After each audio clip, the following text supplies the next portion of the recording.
Cette semaine, je ne vais pas vous présenter un, mais bien deux sabres laser Legacy grâce au coffret édition limitée des sabres de Baden Skoll et Shenati.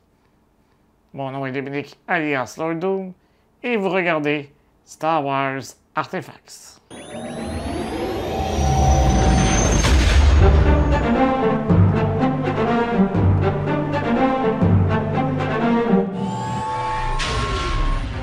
Le coffret a fait son arrivée sur Batuu en plein cœur des festivités du Mid-Fort. Et accrochez-vous bien, il s'agit d'une édition limitée à seulement 4000 exemplaires. Vous le trouverez au Den of Antiquities de mon bon ami Doc Ondar ou sur le Disney Store jusqu'à épuisement des stocks pour la modique somme de 400 $ US. Pour ce prix-là, vous obtenez 2 sabres laser ainsi que 2 lames de 79 cm. Bon, avant de se transporter dans le monde entre les mondes, passons à la revue. La boîte, elle, est imposante et solide. Elle est faite de carton rigide et mesure 91,5 cm de longueur et 13 cm de hauteur et de profondeur. Elle possède une fermeture magnétique. Son arrière-plan gris foncé et ses cercles bleus nous rappellent subtilement le générique de la série comme une sorte de clin d'œil intergalactique. À l'avant, une bande jaune portant l'inscription Aurebesh qui se traduit par Master and Apprentice. Sur le dessus, on découvre un logo bleu, un peu comme celui de l'Ordre Jedi, mais inversé. De chaque côté, 3 croissants de lune jaune. À l'arrière, des images de ce que le coffret cache à l'intérieur. Quand on ouvre le tout, on trouve les 2 sabres et le certificat d'authenticité. Si l'on retire le premier étage de mousse protectrice, on dévoile les fameuses lames. Commençons par le sabre de Baden. L'émetteur se distingue par 2 petites ailettes caractéristiques. Elles et tout autour de l'embouchure sont principalement noires avec de petites lignes grises comme si elles avaient été faites à la main. Le reste de l'émetteur est un joli dégradé allant du noir au gris métallique. Au centre de la portion avant, il y a un bouton rouge qui, dans l'univers, sert sans aucun doute de bouton d'activation.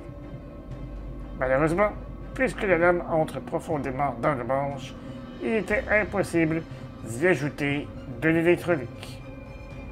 L'autre côté de l'émetteur ne présente aucun détail particulier. Entre l'émetteur et la poigne, un disque noir fait office de garde. La poigne est divisée en 2 parties distinctes. La première, plus petite, est composée de 3 anneaux métalliques, dont un au centre qui est légèrement plus sombre. C'est au centre de ce dernier qu'on trouve le bouton d'activation de forme rectangulaire orné de 5 petits points dorés. Celui de l'autre côté reste purement décoratif. Le reste de la poigne est noir avec une texture légèrement ondulée, assurant une prise en main ferme et solide. Quant au pommeau, il est aussi en 2 parties. Une est gris foncé et l'autre noire avec un effet corrodé, comme si ce sabre avait vécu 1 millier de batailles. On finit le tout avec un anneau en forme de D pour fixer le sabre à une attache pour la ceinture. Avant de regarder le sabre de Shenati, n'oubliez pas de vous abonner à la chaîne, de cliquer sur la petite cloche afin de recevoir des notifications et de liker la vidéo afin de nous aider à poursuivre notre travail.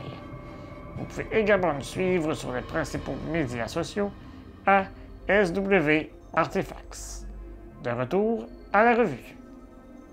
Bien que différent, le sabre laser de Shenati s'harmonise assez bien avec celui de son maître.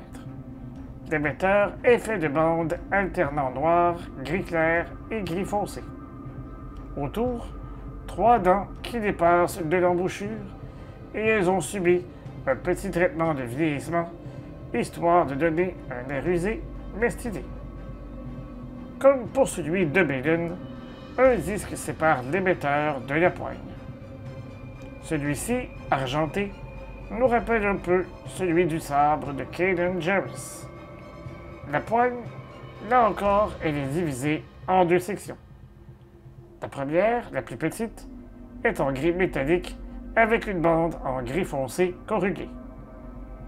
La deuxième est constituée de 9 bandes beige qui virent presque au rose très pâle selon l'éclairage. Au centre, une section rectangulaire aux extrémités arrondies où l'on trouve le bouton d'activation qu'il suffit de pousser vers le haut pour allumer le sabre. L'autre côté, la même forme sans le bouton. Le pommeau, argenté comme la plupart du sabre, a un petit côté délavé et usé, avec une illusion de saleté et de peinture décapée pour donner un effet de vécu. 2 insertions noires et des boutons décoratifs finissent le tout avec, vous l'aurez deviné, un anneau en forme de dé. Comme pour tous les sabres laser Legacy, il faut dévisser les pommeaux pour accéder au compartiment des piles. Chaque sabre nécessite 3 piles AAA. Petite attention spéciale. Les 2 sabres sont livrés avec des capuchons de pommeaux uniques. Un vrai régal pour les yeux, bien plus élégant que ce que nous avons vu dans le passé. Espérons que cela devienne la norme. Le coffret vient aussi avec un certificat d'authenticité, bien sûr. Bilingue, il porte l'inscription Maître et apprenti, Baden Skoll et Shinati, ensemble lightsaber classique. Dans le coin inférieur gauche, l'inscription édition limitée en Urabesh et, pour les collectionneurs, je possède le coffret 2784 sur 4000. Dans le coin inférieur droit, une citation de Baden. Cette planète n'est que rêverie et folie. Des contes d'enfants devenus réalité. Et la réplique de Shin, je ne connais aucune de ces histoires. Mais ce qui caractérise vraiment ces sabres est la couleur des lames. Oui, il s'agit des tout premiers sabres laser à s'illuminer orange, d'où la nécessité d'avoir des lames spécifiques pour cela, chacune identifiée avec le nom des personnages. En voici une petite démonstration. Commençons par celui de Baden. Comme vous pouvez l'entendre, les sons sont distinctifs, propres à ce sabre.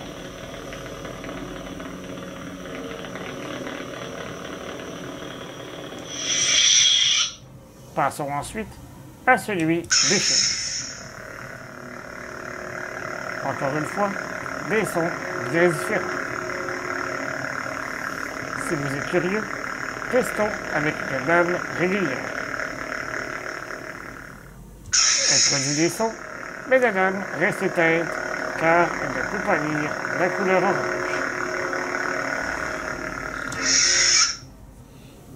Lorsque le sabre de Baden est secoué, la lame émet un flash jaune afin de simuler l'impact d'un blaster.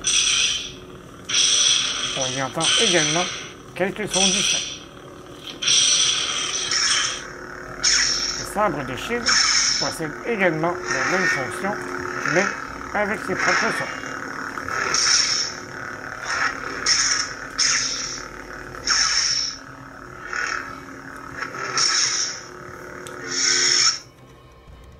En 2023, j'ai eu la chance de voir des sabres laser de Baden Skoll et Shinati qui ont été utilisés lors du tournage de la série Ahsoka.